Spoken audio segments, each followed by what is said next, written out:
አማላጅ የማያስፈልግ ለዛ ነው ሌላ ያስፈልገኝ ኢየሱስ ኦሬዲ ሰርቶ ጨረሰ ማንም ሊቀርበው አይችልም ማንም ሊጠጋው አይችልም ማንም ተጠግቶት የማያውቅም ልጁ ብቻ ነው ለዘላለም አብሮት የኖረው እንኳን ስለ ኢየሱስ ብቻ የምናወራ ሆነን ከዚህ ጫው ምን ይወራል የተሰቀለው የሁሉ ነገር መካከለኛ ክስ የሚያሰቃያችሁ ሰዎች ካላችሁ የክርስቶስ ደም ፈሶላል ጥሩ የሰራውን ነገር እያስታወሰው እየተሰቃየ ነው የሚኖረው በክርስቶስ ኢየሱስ ያመነ ሰው ቢደክም ቢበድል የኢየሱስ ደም አለ የሰው ልጅን በሙሉ ጠፍሮ ያዛጣት አስቆጣው እግዚአብሔርን ለምን መጋረጃውን ኢየሱስ ቀደደው ደሙን በላያችን ላይ አደረገ ኢየሱስ ወደ ደጅ ወጥቶ እንደ ብሉይ ኪዳን ካህን ረጭቶብን አይደለም ይዞን ነው የገባው ከምንም ውስጥና በክርስቶስ ስታምን በዛ ቅጽበት የኢየሱስ ደም ቅዱስ ያረጋል ጌታ ኢየሱስ ክርስቶስ ዘላለማዊ ሊቀ ካህናችን ባሪያ ሆነን እጅና እግራችን ልናመልጥም ልንፈታም ልንሮጥም አንችልም እንታገላለን ከአቅማችን በላይ ነው ሰንሰለቱን መበጠስ አንችልም ሞት ነው የሚገባው ሲል ሞትለትና በህይወት ይኖር የፈሰሰው የሱ ደም ነው ደሙን ይዞ የሚገባው ሊቀ ካህንም እሱ ነው በዚህ ንጽህና በዚህ ቅድስና በዚህ ክብሩ ራሱን ለእግዚአብሔር መስዋዕት አድርጎ አቀረበ የኢየሱስ ደም ወደር የለው ክብር ለእግዚአብሔር ለአምላካችን ይሁን ዛሬ ትንሽ የኢየሱስ ደም የሚለው ሐሳብ ላይ እናገራለሁ እና እነዚህ ጊዜያቶች የኢየሱስን ደም በደንብ አድርገን እያጠናን ምን ያክል ዋጋ እንደተከፈለልን የደሙ ጉልበት ምን ያክል እንደሆነ እያሰብን መቆየት አለብን ክብር ለኢየሱስ ይሁን እንደዚህ የሰበሰበን የኢየሱስ ደም ነው አንድ ላይ አንድ ያደረገን የጌታችን የኢየሱስ ክርስቶስ ደም ነው እግዚአብሔር መንፈስ ቅዱስ በመካከላችን የመጣው የኢየሱስን ደም ብሎ እንደክማለን እንወድቃለን እንበረታለን እንነሳለን መውደቅ መነሳት በህይወታችን ላይ አለ በጣም ፍጹም የሆኑ ቅዱሳን አልሆንም የሳንቲፊኬሽኑ ስራ ወይንም የመቀደሱ ስራ እየተሰራ ነው ግን መንፈስ ቅዱስ ስተት አልባ የሆነ ቅዱስ የሆነ እግዚአብሔር መንፈስ ቅዱስ በእኛ ውስጥ ግን ለመኖር ወርዷል እየደከምን እየሳትን እየበደልን ደግሞ እንደገና እየተነሳን እንደገና እየበረታን እንደገና እየተቀደስን ከምንኖር ሰዎች ጋር ለዘላለም ለመኖር መንፈስ ቅዱስ ወርዷል መንፈስ ቅዱስ የወረደው የኢየሱስን ደም ብሎ እንዴት እኔ ኃጢያተኛ ውስጥ ለመግባትና ለመኖር ፈቀድክ ስትለው የኢየሱስን ደም አይቼ ስበድል ስትለው በክርስቶስ ደም እየቀደስኩ ኖራለሁ የኢየሱስ ደም ወደር የለው ክብር ለእግዚአብሔር ለአምላካችን ይሁን ጌታ ኢየሱስ ክርስቶስ ዘላለማዊ ሊቀ ካህናችን እስቲ አሜን በሉ ኢየሱስ ሪታየር አድርጎ በሌላ ሊቀ ካህን አይተካም ኢየሱስ አርጅቶ ኢየሱስ ደክሞ ኢየሱስ አቅቶት ያቀረበው መስዋዕት በቃው እስከዚህ ድረስ ነው ተብሎ እግዚአብሔር ሌላ ሊቀ ካህን አያመጣም የመጨረሻውና ዘላለማዊ ሊቀ ካህናችን ጌታ ኢየሱስ ክርስቶስ ነው በዚህ ምክንያት ለዘላለም ድነታችን ኢየሱስ ምክንያት ነው ኢየሱስ ክርስቶስ በመስቀል ላይ በሰራው ሥራ ዘላለማዊ ቤዛነት ተገኝቷል ከዚህ በኋላ ጥላሁንን ለማዳን የሚቀርብ ሌላ ከፍዬ የለም ቤዛነቱ ዘላለማዊ ነው አልቋል ከዚህ በኋላ እኔና እግዚአብሔር ዲል የምናረግበት ነገር አልቋል እግዚአብሔር ጨርሻለሁ አለ ቤዛነት የሚለው ቋንቋ ኖርማል ክፍያ አይደለም የባሪያ ንግድ ላይ ያለ የባሪያ ገበያ ቋንቋ ስለዚህ ዘላለማዊ ቤዛነት በክርስቶስ ኢየሱስ በኩል ተገኝቷል ከተባለ ዘላለማዊ ክፍያ ተከፍሏል እግዚአብሔር በቃ አልቋል አለ ክፍያ ተጠናቋል ከዚህ በኋላ ስላንተ የምፈልገው ተጨማሪ ክፍያ የለም ኢየሱስ ከፍሎ ልጨርሷል እስቲ አሜን በሉ ስለዚህ እኔ የምከፍለው ክፍያ የለም የሆነ አካል እንዲከፍልልኝ የምለምነው ነገር የለኝም ኢየሱስ ከፍሎ ጨርሷል በእግዚአብሔር ጽድቅ ፊት እኔን ለማቆም ኢየሱስ ከፍሎ ጨርሷል መሃል ላይ ገብቶ የጥላሁንን ዕዳ እባክህ እግዚአብሔር ሆይ ሊል የሚችል ማንም የለም እግዚአብሔር በልጄ በኩል ቤዛነትን ጨርሻለሁ አለ እንደው ለማስተዋወስ ያክል ልንገራችሁ ቤዛነትን አጎራ የባሪያ ንግድ ነው አይደል የባሪያ ገበያው ማለት ነው አጎራ ማለት የባሪያ ገበያ ማለት ነው ገበያው ሶስት አካል አለው አንደኛ የሚሸጥ ባሪያ አለው ገበያው ላይ ሁለተኛ ባሪያውን የሚሸጠው አካል አለ ሶስተኛ ባሪያውን መግዛት የሚችል ባለጠጋ አለ ሶስቱ ሲሟሉ ነው የባሪያ ገበያው ሙሉ ነው ተብሎ ንግዱ ይጀመራል ማለት ነው ስለዚህ አሁን እኛ ለመሸጥ ቀርበናል በሰራኑ በደል ምክንያት ተይዘን ባሪያ ሆነናል ተይዘናል ታስረናል አሁን በማይታዘዙት ልጆች ላይ የሚሰራ መንፈስ አለቃ አለ ባሪያ ሆነን እጅና እግራችን ልናመልጥም ልንፈታም ልንሮጥም አንችልም እና ሻጫችን ቆሞ ዋጋ ሳያወጣ እኛ ታስረን ቆመናል። ነፃ መውጣት እንፈልጋለን፣ እንታገላለን። ከአቅማችን በላይ ነው። ሰንሰለቱን መበጠስ አንችልም። የእግር ብረቱን መቁረጥ አንችልም። ማምለጥ እንፈልጋለን ግን አንችልም። እርግጠኛ ነን እንደማናመልጥ። ነፃ ሊያወጣን የሚችል ፈላጊዎች ነን። እና ኢየሱስ የባሪያ ገበያ ውስጥ ገብቶ ቁጭ አለ። መስቀል ላይ ሞተ ስንል ከ6 ሰዓት እስከ 9 ሰዓት ለ3 ሰዓት ያክል ጠራራ ፀሐይ ላይ የተንጠለጠለ አይሁዳዊ ነው እያልን አይደለም። አጠገቡ ያሉት ወንበዴዎችም ልክ እንደሱ እኮ ፀሐይ ላይ እኮ ተሰቅለው አሉ። የኢየሱስ የሚለየው ባሪያን ገበያ አክሰስ አረገው። ኢየሱስ ገባ ገበያ ውስጥ እና ገብቶ ቁጭ አለ። እና ሁሉ ጊዜ ገበያውን የሚጀምረው ሻጭ ነው፣ ዋጋ ውጪ ነው። እና መነሻ ዋጋ ብሎ ይጀምራል። ከዛ ቶሎ ቶሎ ጥር ያለ ሲጠራ ከባለ ጠጎች መካከል አንዱ እጁን ብድግ ካረገ በጠራህበት ገንዘብ እገዛዋለሁ ነው። እና ገና ዋጋ ውጪ ዋጋ ሳያወጣ ኢየሱስ የባሪያ ንግድ ህግ ጥሶ እጁን ብድግ አለ። በምን ያህል ትገዛዋለህ ሲባል በደም ይገዛዋል። የትኛውም ባለጠጋ ለየትኛውም ባሪያ በየትኛውም ዘመን ሊከፍል ከሚችለው በላይ ኢየሱስ ለኔ ከፍሏል። ከዚህ በኋላ ማንም ይሄንን አይነት ክፍያ ከፍሎ እኔን ከእጁ ሊያወጣኝ አይችልም። የመጨረሻው ክፍያ ተከፍሏል። ሰማይና ምድር ቢሸጥ አንተን አይገዛም። ሞት ነው የሚገባው ሲል እሞትለትና በህይወት ይኖራል። ማንም ሊገዛ አይችልም ሲል እኔ እገዛዋለሁ በደሜ ህይወቴን ከፍዬ ህይወቱን ነፃ አውጥቷል።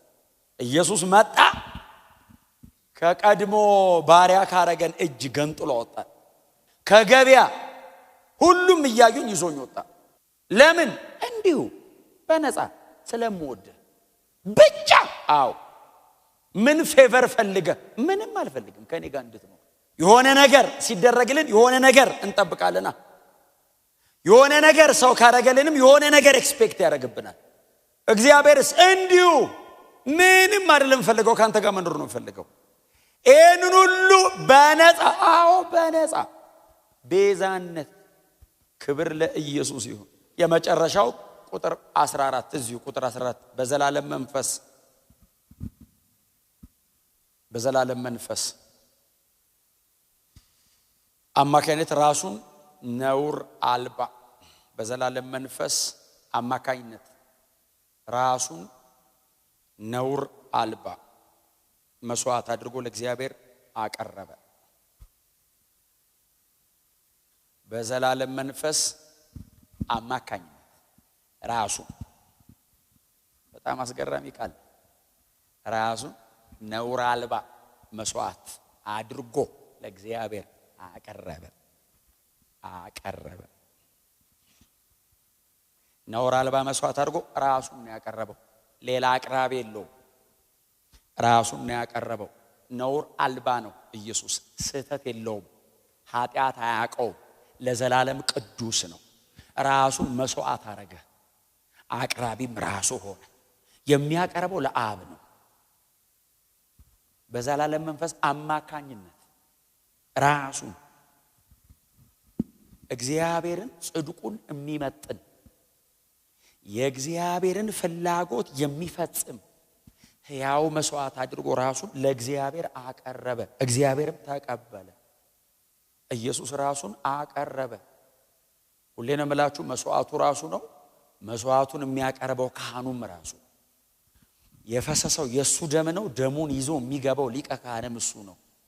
ሌላ መስዋዕት አያስፈልገው። መስዋዕቱ ራሱ ነው። አቅራቢውም ራሱ ነው። ማንም ሊቀ ካህን ደሙን አፍስሶ ይዞ መግባት አይችልም። ይዞ የሚገባው ደም ስለራሱም ጭምር ኃጢአት ነው። ቀጥሎ ስለሌላውም ኃጢአት ነው። ኢየሱስ ኃጢአት አልባ ነው። ነውር አልባ ነው። ሲንለስ ነው። ኃጢአት አያቅም እኮ አናቅምኛ። ከፍጥረታችን የቁጣ ልጆች ነና። አሁን ከኃጢአት መገላገላችን እኮ ነው የሚያስደንቀን። ኢየሱስ ኃጢአት አያቅም፣ ነውር አያቅም፣ ነውር የለበትም። እጅግ ቅዱስ ነው፣ ክቡር ነው። በዚህ ንጽህና፣ በዚህ ቅድስና፣ በዚህ ክብሩ ራሱን ለእግዚአብሔር መስዋዕት አድርጎ አቀረበ። መስዋዕቱ ራሱ ነው። ሊቀ ካህኑ ራሱ። የቀደመው ኪዳን ለሚቀርበው መስዋዕት በሙሉ ደጁን ነው ሲያነጻ ይኖረው። ደጁን ነው፣ አውትዋርድ ነው።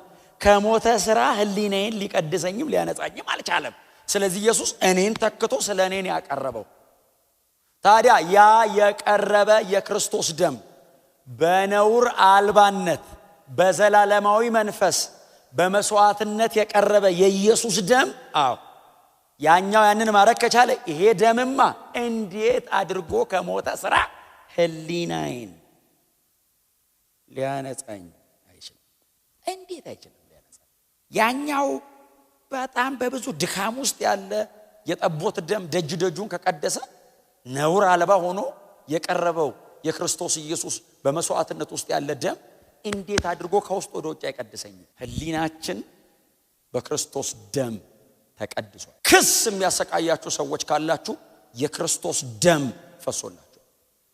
በጣም ብዙ ክርስቲያን በክስ ውስጥ ነው ያለው እየተሰቃየ ድሮ የሰራውን ነገር እያስታወሰው እየተሰቃየ ነው የሚኖረው። የክርስቶስ ደም ከሞተ ስራ ህሊናህን መቀደስ ችሏል።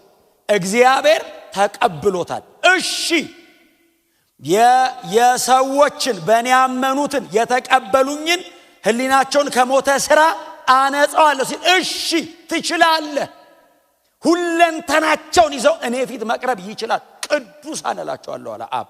ቅዱሳን ከደምህ የተነሳ እነሱን በደምህ በኩል አያቸዋለሁ። የሚከስ ካለ የኢየሱስ ደም አለ በለው። በቃ ሊቀድሰኝ የቻለ የኢየሱስ ደም አለ። የኢየሱስ ደም ስላለፈውም ስለአሁኑም ስለወደፊቱም ኃጢአት ነው የፈሰሰው። በየትኛውም ዘመን በክርስቶስ ኢየሱስ ያመነ ሰው ቢደክም ቢበድል የኢየሱስ ደም አለ። በድሉ የሚላ ዋስትና እየሰጧቸው አይደለም አይደል? እሱን አናወራም እዚህ ቤት። በሆነ አጋጣሚ ግን ሰው ቢበድል የኢየሱስ ደም አለ። እግዚአብሔር የሰው ልጆች ላይ የነበረውን ቁጣ እግዚአብሔር ለምን የተቆጣው? ጠልቶን ነው አይደለም። ኃጢአት እኔን ለማዳን ነው ልጁን እኮ የላከው። ኃጢአት እግዚአብሔር ኃጢአትን ይጸየፋል። ኃጢአት እግዚአብሔርን መካድ እዛ ዘፍጥረት ምዕራፍ 3 ላይ የተሰራ ኃጢአት። ከዛ በኋላ በቃ የሰው ልጅን በሙሉ ጠፍሮ ያዘ ኃጢአት። አስቆጣው እግዚአብሔርን። የበደለው ሰው ነው፣ የተሰራው ኃጢአት ነው። ስለዚህ እግዚአብሔር ሰውን ገንዘብ ይላርግ እና ኃጢአትን ላስወግደው ምን መንገድ አለ? ልጄን እልካለሁ፣ በደሙ አጸድቃቸዋል፣ ከቁጣዬ ይድናሉ። ከእግዚአብሔር ቁጣ በክርስቶስ ደም ድነናል። እስቲ አሜን በሏ። በክርስቶስ ደም በኩል ቀና ብለን ነው መሄድ ያለብን። እየተመካን ያለነው በጽድቃችን አይደለም፣ በራሳችን አይደለም፣ በመሰራው በመታገለው አይደለም። ኢየሱስ በሰራው ስራ ነው። የተከፈለ ክፍያ አለ። የዚህ ደብዳቤ ጻፊ የሚለን እሱ ነው። በደሙ በኩል በክርስቶስ ደም በኩል የኃጢአት ይቅርታ ተገኝቷል። እግዚአብሔር ኃጢአት ስርየት አሁን መክደኛ አይደለም ያለው ማስወገጃ ተገኘ። እንዲህ ሚከድ መክደኛ አይደለም ማስወገጃ። እግዚአብሔር ቅዱስ የሚያረግ ደም አገኘ፣ የሚያነጻ በፊቱ የሚያቆም። ክብር ለኢየሱስ ይሁን። ብሉይ ኪዳን ድሮ ባይዘው መሪያቸው አለው ሄዱ ይላል። ሰዎቹ አይመጡም ፊቱ ለምን ሸፍኗቸው ነው። አሁን ውስጥ ነን ያለነው። ቅድስናው ፊት ነው የቆምነው። የእግዚአብሔር ቅድስና ፊት ኢምፖሲብል አይቻልም። የኢየሱስ ደም ነው በቃ። ጳውሎስ እንዴት ተኩራርቶ መሰለ የሚያወራው። ስለ ሌላ ነገር ሊሸማቀቅ ይችላል። ባይዘው የጳውሎስ ስለ ራስ አውራ ብትለው አለኮ በጣም ትልቅ ሰው ነው። ግን እያፈርኩ ይሄንን እናገራለሁ ይላል ስለ ራሱ። እያፈርኩ እናንተ ሰነፍ ትታገሳላችሁ፣ እንደው እንደ ሰነፍ አወራለሁ ይላል ስለ ራሱ። ስለ ኢየሱስ ጠይቀው እስቲ። ማንም ትምክቴን ከሚወስድብኝ ሞት ይሻለኛል ነው የሚለው። አያስነካም። ለምን? በእግዚአብሔር ቤት ለዘላለም እምኖርበት ድፍረቴ የኢየሱስ ደም ነው።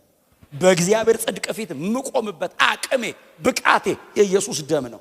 አማላጅ የማያስፈልገ ሌላ ነው። ለዛ ነው ሌላ አያስፈልገኝ። ኢየሱስ ኦሬዲ ሰርቶ ጨረሰ። ማንም ይገባው ማለት ላይ ከዚህ በኋላ ሲጀመር ማን በእግዚአብሔር ፊት መቆም ይችላል? የትኛው ስጋ ለባሽ መልአክ እኮ እግዚአብሔርን አይቶት አያውቅም። እንኳን እኔ እንትን ሊለኝ ነበር ነው የምትባል። የት ሄደ? ትጠፋለህ። እግዚአብሔር የጨረር ጥርቅም አይደለም፣ ክብር ያለው አምላክ። ማንም ሊቋቋመው አይችልም። የኢየሱስ ደም ነው እግዚአብሔር ፊት ያቆመ። የኢየሱስ ደም ማንም ሊቀርበው አይችልም። ማንም ሊጠጋው አይችልም። ማንም ተጠግቶት የማያውቅም። ልጁ ብቻ ነው ለዘላለም አብሮት የኖረው። በልጁ ደም በኩል ደግሞ እኛ ገባን። ቅድስተ ቅዱሳን ተገባ፣ ተቻለ። ለምን? መጋረጃውን ኢየሱስ ቀደደው፣ ደሙን በላያችን ላይ አደረገ። ኢየሱስ ወደ ደጅ ወጥቶ እንደ ብሉይ ኪዳን ካህን ረጭቶብን አይደለም፣ ይዞን ነው የገባው። ወደ ውስጥ ነው የገባነው። ኢየሱስ ከቅድስተ ቅዱሳን ተመልሶ አልወጣም፣ እዛው ነው የቀረው። እኛንስ ኑ ነው ያለን። እና ድሮ በዓመት አንዴ ሊቀ ካህን ይገባል። ዘንድሮ ግር ብለን የገባነው በሙሉ ምንም ደጃ የለም። የኢየሱስ ደም ብቃት በእግዚአብሔር ጽድቅ ፊት ጻድቅ አርጎ በደሙ ጸደቅን።